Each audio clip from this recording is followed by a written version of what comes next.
Hey everyone, it's Shelby here. Welcome back to my channel. I'm glad y'all are with me today. This will probably be a longer video because I'm going to be talking about all of the books that I read in the month of October. So I ended up reading 11 books in October and we're going to talk about all of them. But before we do, please make sure if you like this video that you are hitting the thumbs up button and also subscribing if you haven't already.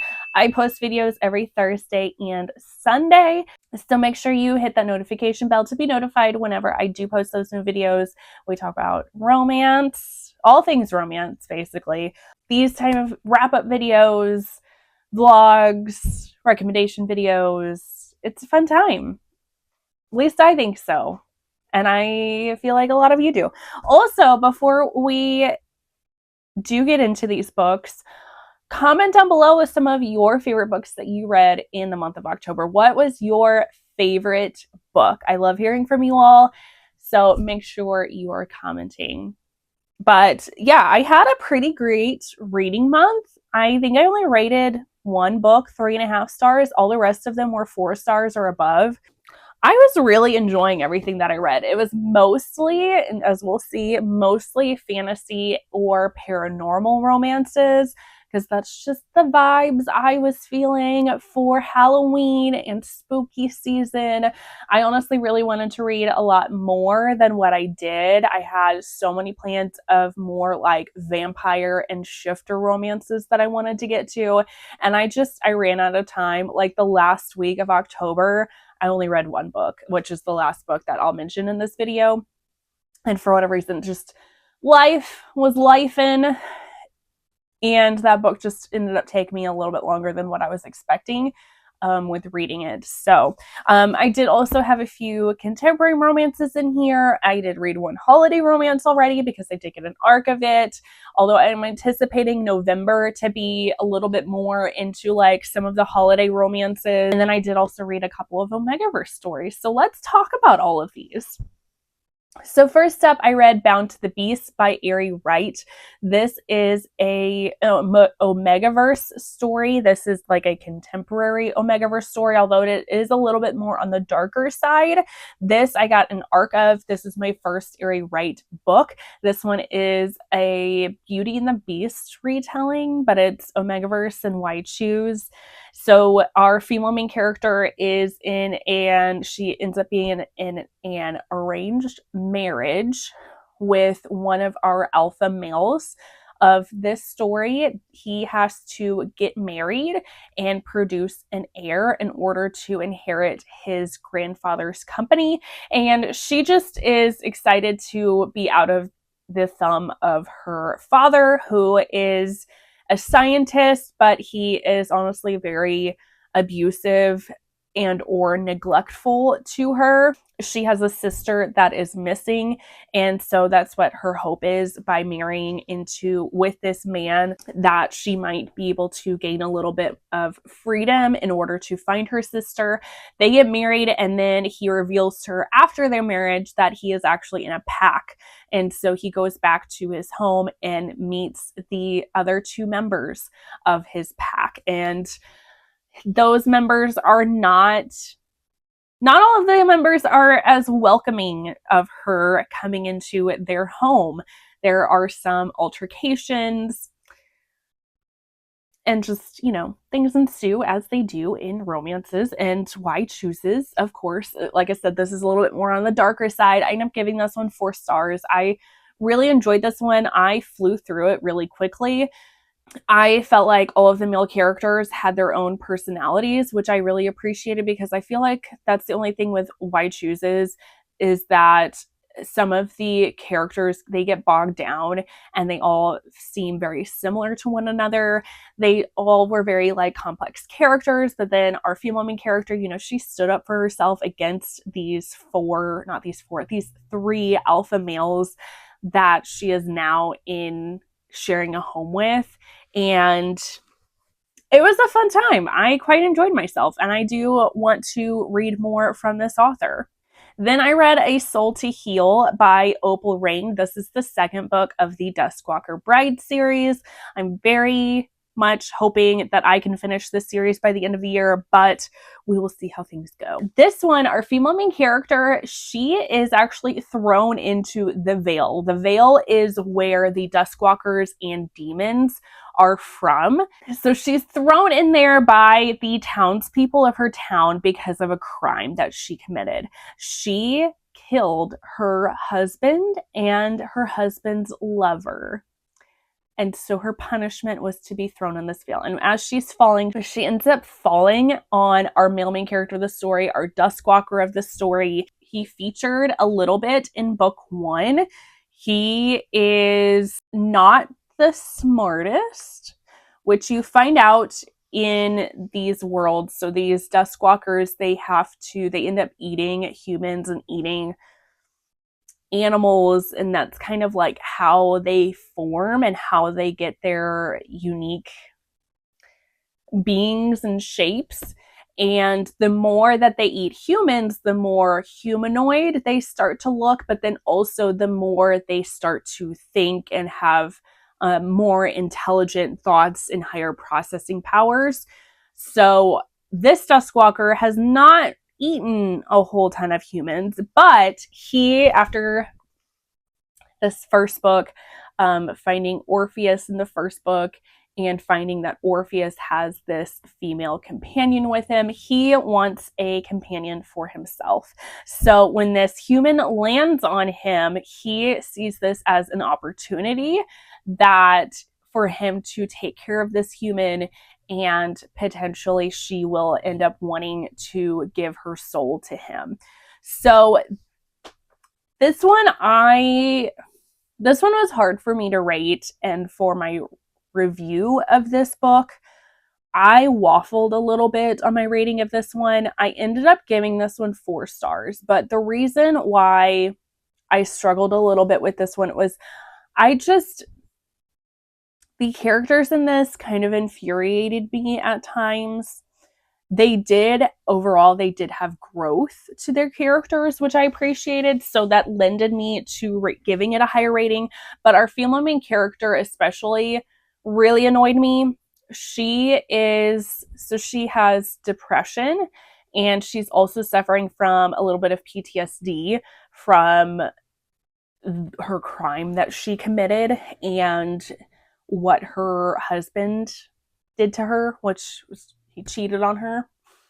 So she has a lot of fears from all of this, and it's hard for her to not only trust herself, but also trust this Duskwalker. So there's just things that she does and ways that she acts that I just felt like was very selfish at times. There's also a big lack of communication here too between these characters. And I found that really annoying, but at the same time, I kept thinking to myself, it did feel rather realistic for the situation that these characters found themselves in. So I couldn't be too mad at it, I guess. And then, like I said, there was some good character development as well. This honestly just felt like these two characters, if you have ever read any books that have like the idiots in love trope, this felt like that a little bit, because both of our characters are very clueless about things and don't really know what's going on, and they need a lot of help. They need a lot of help. So this is pretty dark. Check triggers. But yeah. Then I read Feeling the Heat Part 1 by Emily Antoinette. This might be my favorite book that I read this month. I loved this one. This is an omegaverse. This is about our female main character. The very first chapter, she is going out with her friend for her 40th birthday, and she finds out that she's an omega. She previously thought she was a beta, but on her birthday, she ends up going into heat. And so her friend takes her to a heat clinic to be seen by a doctor, and then also to kind of like figure out what she's going to do for her heat. And like during her appointment, she's like, "Are you sure I'm not going through menopause? Are you sure I am designating as an omega at 40 years old?" And he's like, "Yes, you are an omega." So she ends up going to the the servicing side of the clinic. I don't know if that's the correct verbiage to use for that. And she ends up getting serviced by a very sexy beta and the doctor that saw her, because turns out her doctor is her scent match. And so these two characters during this story, they want to court her and they want to date her and potentially bring her into their pack. However, they do have one other member of their pack, another alpha, that our other alpha doctor character is in a relationship with. But she's wary because she finds out that this other alpha in their pack just so happens to be her boss, whom she's pretty sure hates her. And drama and so many sexy times in this one. I flew through this. I absolutely devoured this book. Did not want to put it down. I loved everything about this one. It does end on a cliffhanger, so because this is part 1, part 2 comes out in November. So there's not much long to wait for that one, and I can't wait to find out what is going to happen with the story, and you know, if there's going to be some groveling that happens. It was so good, and I just adored that. I adore some of the things that Emily Antoinette puts into her books. I love the queer representation in them. I love that our female character is plus size. So, and she's 40. I love the age of these characters too. So she's 40. She has stretch marks. She's starting to get wrinkles. And these men, these alpha men, except for like the beta, but he tends to, at certain times, he tends to be a little bit more alpha. He's such a hunk, and they worship her. They think she is the sexiest thing they have ever seen. They want to have all the hot, sexy times with her. And I am so here for that. I love that so much. There's also some really good conversations in here about different designations, especially with omegas. And now that she is an omega and previously thought herself as a beta, like some of the different stereotypes against omegas, which kind of reminded me a little bit of just our modern day society with stigmas and stereotypes against women. Just things like that now that she's an omega, she has to be treated special at work or in social situations, or that she can't handle certain cases anymore because of her status as an omega, her delicate sensibilities, so to speak. So I just love how in an omegaverse, Emily Antoinette was able to bring up some of those things. I just adore this.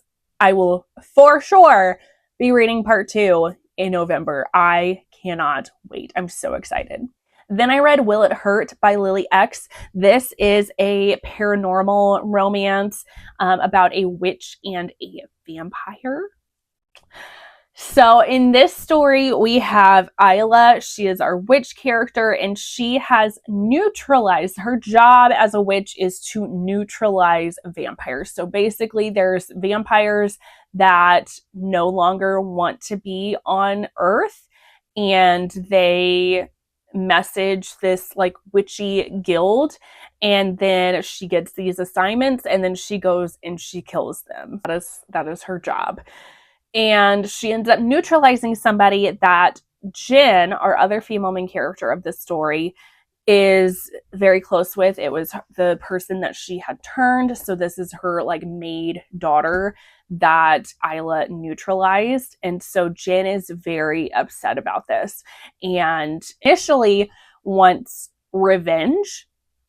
And then she decides that Isla can help her by performing a resurrection spell to get her daughter back to her. And in doing so, them working together to try to figure out the spell, gather the things that they need to perform the spell, they realize their mutual attraction for one another. And they, engage in some spicy times. And it's just a fabulous, wonderful time. I gave this one 4 stars. I really enjoyed this one. This is another one that I flew through. I loved the depth of the characters of both of these characters. This one is a little bit more darker. There's definitely trigger warnings in this one. And this one definitely has a strong theme of grief throughout, and just, you know, the lengths that you may go to try to bring a loved one back. You can definitely see all of the different stages of grief that Jin is going through in this book. I really enjoyed this one. It was really good. If you want a witchy vampire book, this is a great one to pick up. Then I read Learn Your Limits by Van Arsam and Kay Thorne. This is another arc that I got. This one is a male-male contemporary romance, and it has all of my favorite taboo elements to it, the forbidden love, and I ate this up. This one is about Milo, and, or maybe, I think it might be Milo, because he's Latino. I can't remember what his, because that's the shortened form of his name. I can't remember what his full name was, but Milo and Reed. And these two characters end up meeting or matching on a dating app, and sparks fly. They have an instant connection to one another, and they really hit it off. And then they find out that Milo is Reed's professor at school. So they realize that they can't act on their desires, or at least they try to hold off for as long as possible. I gave this one 4 stars. I really enjoyed this one. It had all of the aspects that I love in a good taboo forbidden romance. There's a little bit of an age gap between these two characters as well. And it was super steamy. Our older character, he's also a little bit of a dom in the bedroom, so we get a little bit of a BDSM aspect to this as well. But the romance of this was very sweet and loving and caring, and I just adored it. It was so good. And I believe we are getting a second book. I believe this is going to be either a duet or a series, but there is a second book coming about one of the side characters that we meet in this story, and it's going to be another age gap. I'm still here for it. Then I read Blood and Brujas by Michaela D. Hornedo.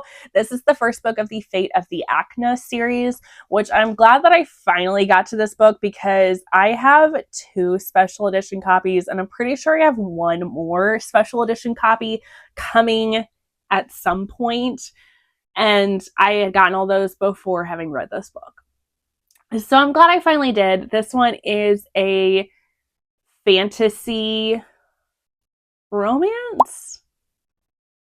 Although I feel like the romance aspect of this, in this book at least, was a little bit less than all the other stuff that was going on. But this one, we have our female main character. She is a warrior princess for the Brujas, and her people and country are at war against the vampires.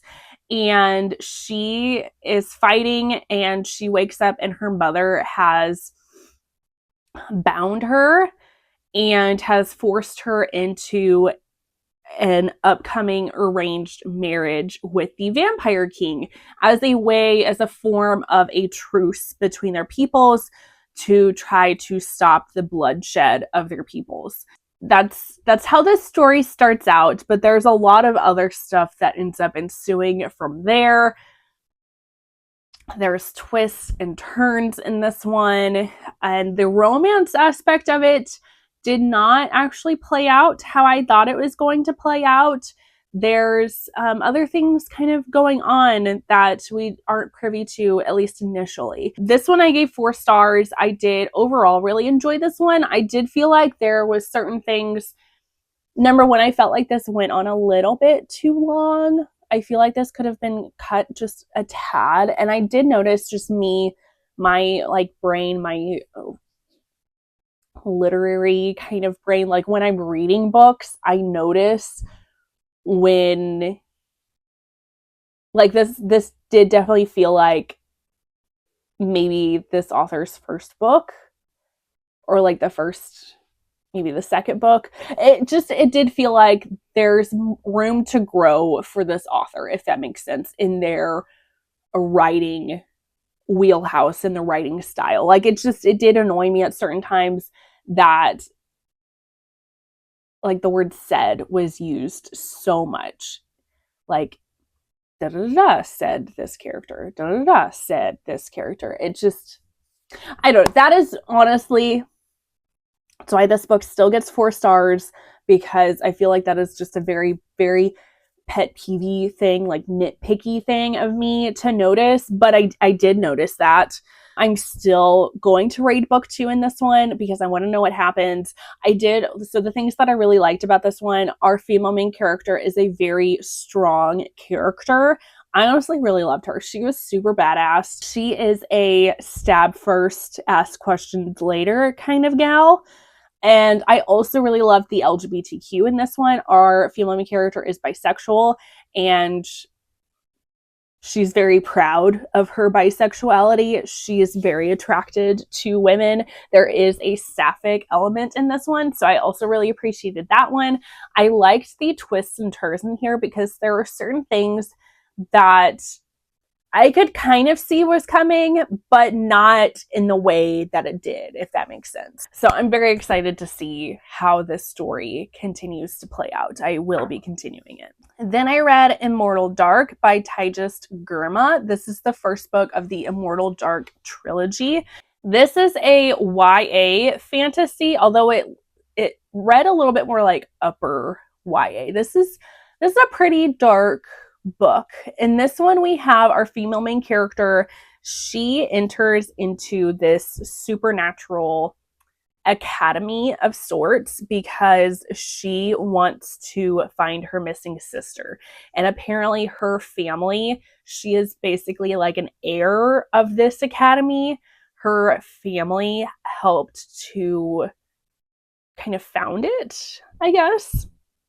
And in order to enter into this academy, she has to live at her ancestral home. And there is also a vampire that is like bound to this home that lives at this home as well. And she believes that this vampire killed her family and has something to do with her missing sister. So there is a little bit of an enemies to lovers aspect of this story, although again, it is more YA, so like the lovers part of it, like the romancy, if there even is like a little bit of a romance, definitely is on the back burner of the story. It read much more of a dark academia type fantasy. So I did end up giving this one 4 stars. I did overall enjoy it, although I did listen to this one on audiobook, and I don't know if that is the right way to go with this story, just because maybe if you're used to listening to a lot of like fantasy books on audio, you might be fine with this one, but I do feel like I kind of missed some of the plot points that were going on in this story. I was a little bit confused at certain points, and I think that's honestly more entirely like a me thing, and because I listen to it on audio, and sometimes it's a little bit harder for my brain to fully grasp and understand what's going on when I am listening to audio. Whereas like listening to a contemporary romance in audiobook is totally fine. I have no problems doing that. So this did have a lot of twists and turns. There are murders that happen in this story. It is a very unique magic system and world. I believe it is based off of Ethiopian lore, with the vampires and how the magic worked in this, and the house that she's in, like it has these different rules to it. So it was very intriguing. But book 2, I believe, comes out. Does it come out in November? It might come out in November, honestly. So I would like to continue on with this series at some point, but I may have to reread this like in physical form to remember all of the different rules and everything that happened and all of the like little twists and stuff that was going on. So if you're looking for a unique vampire book, this one definitely would be one to check out. Then I read The Bright Side of Christmas by Morgan Elizabeth. This is another arc that I got. This one is the holiday romance that I read. In this one, we have, it's small town Our male main character is new to the town. He just moves in, and his next door neighbor is our female main character, and she is in charge of the Christmas festival this year. Like, she's on like head of the committee of the Christmas festival. She's all about Christmas, loves Christmas, and the street that they live on, all of the houses get on board and decorate their houses for Christmas, decorate the outside just to make it like a magical, picturesque, small town Christmas town. But he does not like Christmas, and he refuses to decorate his home. This very much upsets our female main character, and she decides to take it upon herself to try to decorate his house for him, and they engage in a little bit of a war of sorts with their decorating that they're doing. And of course, it's a romance between both of them. I give this one 4 stars. Really enjoyed this one. It was a super cute romance. It had that classic grumpy sunshine element that you see in basically all of Morgan Elizabeth's books. And we start seeing that our male main character realizes, like watching our female main character, that there's something else going on that is driving her to be as obsessed with Christmas as she is, and be as obsessed with making him decorate his house for Christmas. He sees that she is basically running herself ragged with she's very much a people pleaser, and anytime somebody asks her for a favor, she always says yes, no matter what. But then, like, it's going to kill her. She is up until like 1, 2 a.m. trying to work on things, and she is exhausted. And so these characters have a lot of learning to do. You know, he is helping her to realize that she needs to put herself more often, put herself first more often, and realizes that she's also working through grief with this one, with the loss of her grandmother. And our male main character, he is a songwriter, and his only famous song that he has is a Christmas song, and it just irks him. And he doesn't want to be known only for a Christmas song, that he doesn't want that to be his only fame, so to speak. So it was very good. Quite enjoyed it. Super cute romance, and also kind of steamy too. So then I read A Soul to Touch by Opal Rain. So this is book 3 of the Duskwalker Bride series. This one is a fun one because our female main character, she is a demon slayer. So she's like a warrior. She's a badass. And she was discharged from the Demon Slayer Guild. And so she is living by herself, like isolated in this cabin. It was her family's home. She wants to be here by herself because she wants to continue to hunt demons, and she finds that this would be the best way in order for her to continue doing this. And then our Duskwalker, he is kind of stalking her. He is prowling around, basically just wanting to protect her. He apparently had a run-in with our female main character years ago when she was a child, and he saved her. And so all of these years later, he has still remembered her. We met our Duskwalker in the story in book 2, and he has a cracked skull. So we find out through this story that that's basically the only way to kill a Duskwalker is to crush their skull or break their skull open. So his is cracked. And so he believes he doesn't really have that much time to live anyway. And so the only thing that he wants to do, the last thing that he wants to do before he dies, is just to continue to protect the little girl that he protected and saved years ago. But now she's a full-grown woman, and he wants to continue protecting her. So she finds him and runs into him, and she wants to use this as an opportunity for herself to continue to hunt demons, and she suspects that he will be a great addition in helping her to survive. She puts him to work, and they hunt demons together, and it's fun times. I adored this one. I gave this one 4 stars, but honestly, as I was like writing these books down and starting to make this video, I honestly might bump it up to 4.5 stars. I adored this story and these characters and the absolute, like, the depth of these characters and how much these characters ended up falling for one another. There's certain parts in this that I was crying for these characters and what was being done. I also just loved our female main character finds the Duskwalker so sexy. Like, she's very turned on by him, especially when he, like, is growly and he roars and he's being very scary. She thinks it's the hottest thing ever. So she's a little bizarre, but that's totally okay. I love that she owned it and was just like, yeah, this is who I am.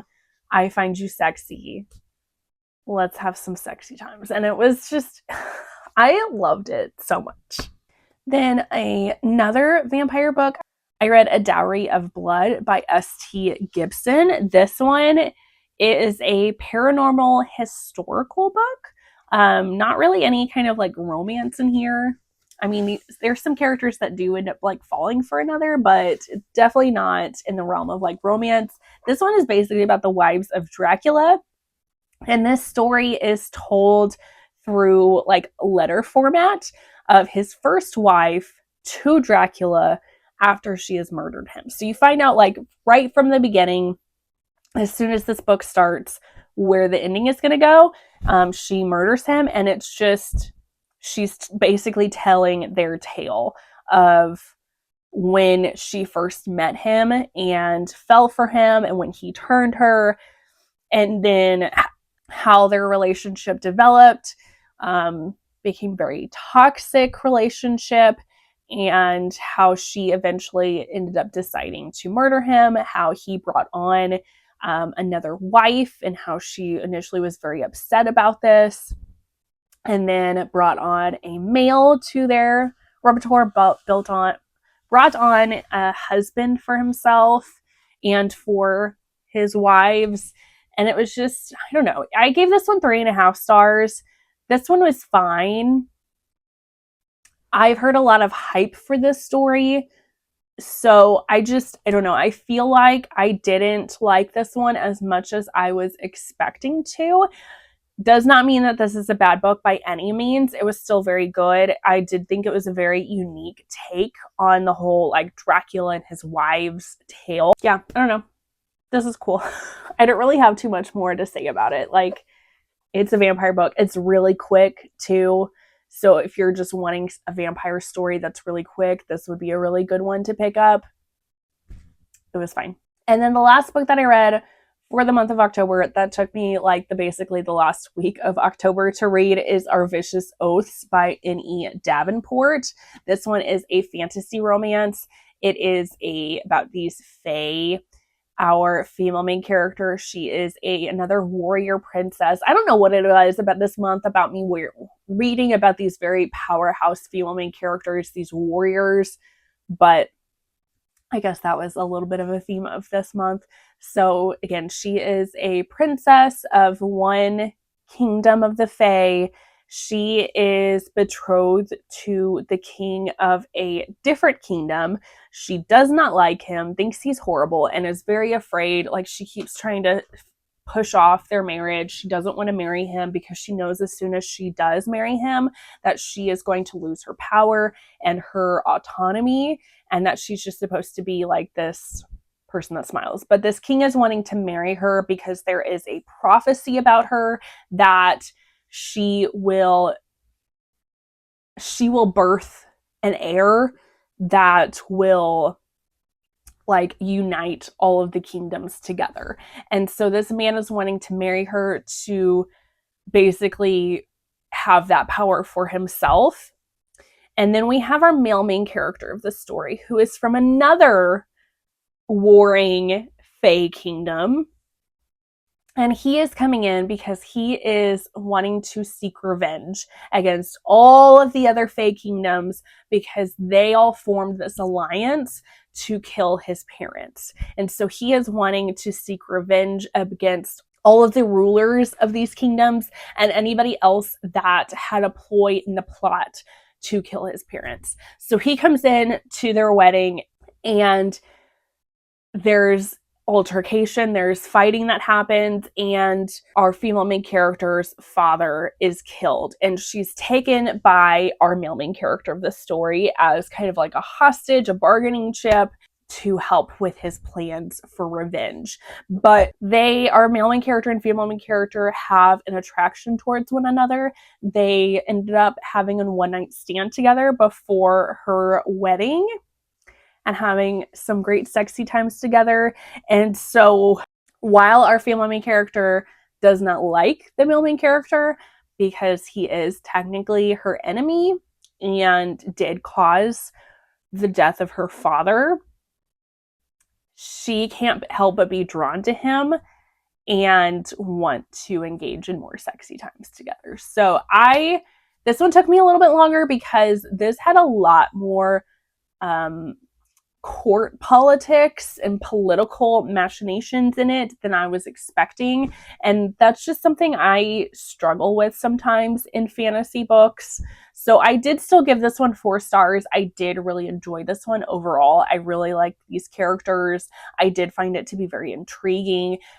Both of these characters are Black too, so I thought that was kind of cool. That, I don't know, I just feel like most Fae stories, you see these Fae as these like ethereal, very pale looking figures. So I loved that these characters are much more diverse, and their skin tones, and these are the like powerhouse characters. I liked the character development that happened, especially with the male main character of this story. It was very good, very spicy as well. So if you're looking for something different as far as like fantasy romance goes, this would be a good one to pick up. I gave it 4 stars. I enjoyed it. So that is going to be all of the books that I ended up reading. We're not even going to talk about my goals. I did not do the greatest with my goals for this month. I did really good with reading diverse. Like, I think 5 out of the 11 books that I read, so that's nearly half of the books that I read, were from BIPOC authors. So I feel like I did really good. It was just, I wanted to read a little bit more, but I had so many arcs for the month that just, they took precedence that I had to read. And I enjoyed all of them. But, you know, it is what it is. So again, that is going to be it for this video and my wrap up. Make sure you comment down below with some of your favorite books that you read in October. I love hearing from you all, but that is going to be it. I will see you all in the next one. Bye, guys.